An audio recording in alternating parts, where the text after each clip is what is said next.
In medieval Europe, money was power, but touching it wasn't an option for everyone.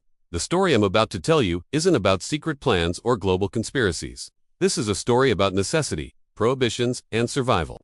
It's a historical reality that's often misunderstood and twisted into conspiracy theories, but in truth, it's far more painful. Let's dive in. For centuries in Christian Europe, lending money with interest, or usury, was considered a sin. This wasn't just a gentle suggestion. The Church strictly forbade it. Key passages in the Bible condemned usury, and the Catholic Church enforced this ban with an iron fist. But here's the problem. The economy couldn't really function without interest. Kings needed to borrow huge sums for wars. Nobles needed money to expand their lands and build castles. Merchants wanted to outfit their trade ships for long, profitable voyages. So, who would provide this essential capital? A Christian couldn't become a banker, because that would make them a sinner, risking excommunication from the Church. This created a huge gap in the economic system, and into this gap, Jewish communities were pushed. Not by choice, not because they had some grand ambition to control finance, but because they were forced into it. You see, Jewish communities were systematically pushed to the very margins of society in many European countries.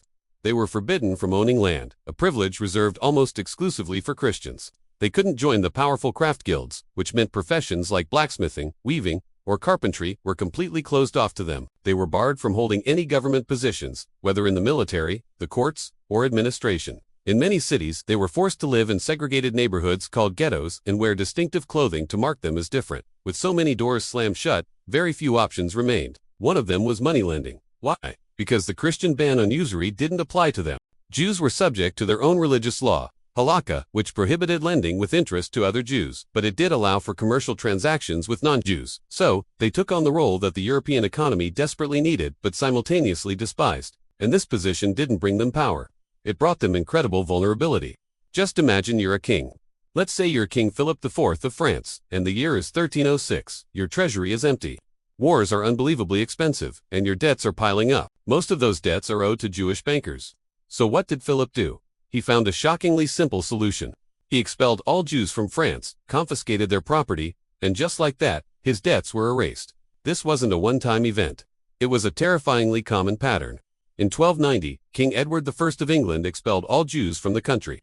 In 1306, it was France's turn. In 1492, as part of the Spanish Inquisition, over 200,000 Jews were forced to either convert to Christianity or leave Spain. And in 1497, they were expelled from Portugal. Each time, the same vicious cycle played out.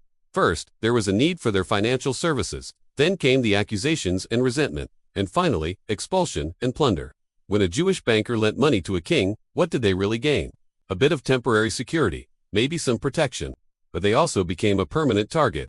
In the eyes of the common people, they were branded as sinful usurers, and in the eyes of the king, they were a liquid asset, a resource to be squeezed and discarded whenever it was convenient. So when you're expelled from a country, what do? You try to go somewhere else, and if you have relatives or acquaintances in another land, your chances of survival increase dramatically. This is why Jewish financial networks became international. These weren't grand conspiracies, they were lifelines.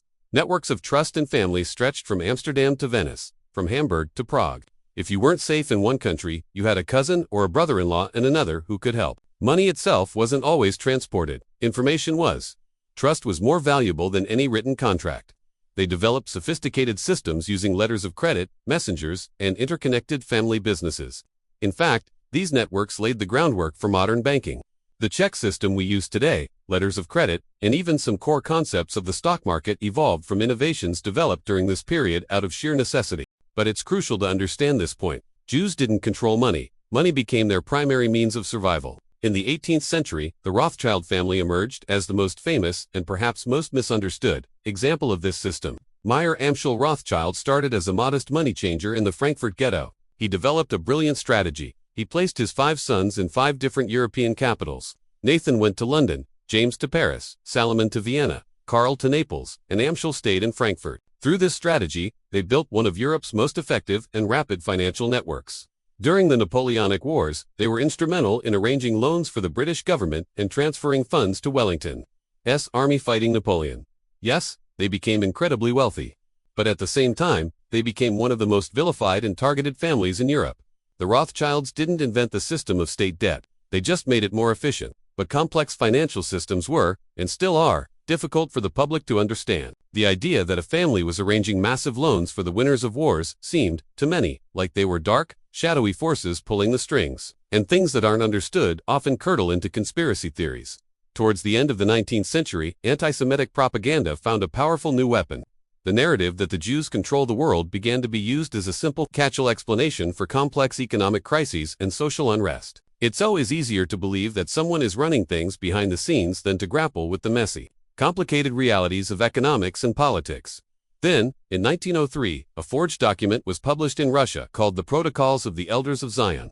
This text, which claimed to be the secret plans of Jewish leaders for global domination, was a complete and utter fabrication.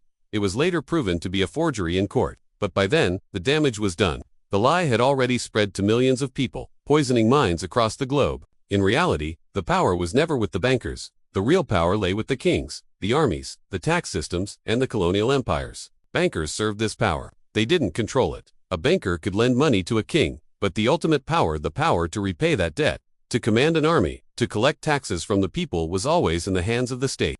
By the 20th century, these old medieval prejudices merged with modern, toxic ideologies. The economic turmoil following World War I, mass unemployment, and hyperinflation created a desperate need for scapegoats. In Nazi Germany, this hateful rhetoric was weaponized and turned into a system of industrial-scale genocide. 6 million Jewish people were murdered, not because they controlled money, but because of a centuries-long campaign of hatred, prejudice, and state-sponsored propaganda. So, what's the real lesson here? This story teaches us that money is just a tool. Power has less to do with who holds the purse strings and more to do with how the entire system is structured. And sometimes, a community becomes associated with money not because they chose to pursue it, but because they were left with no other choice. Conspiracy theories offer simple, satisfying answers.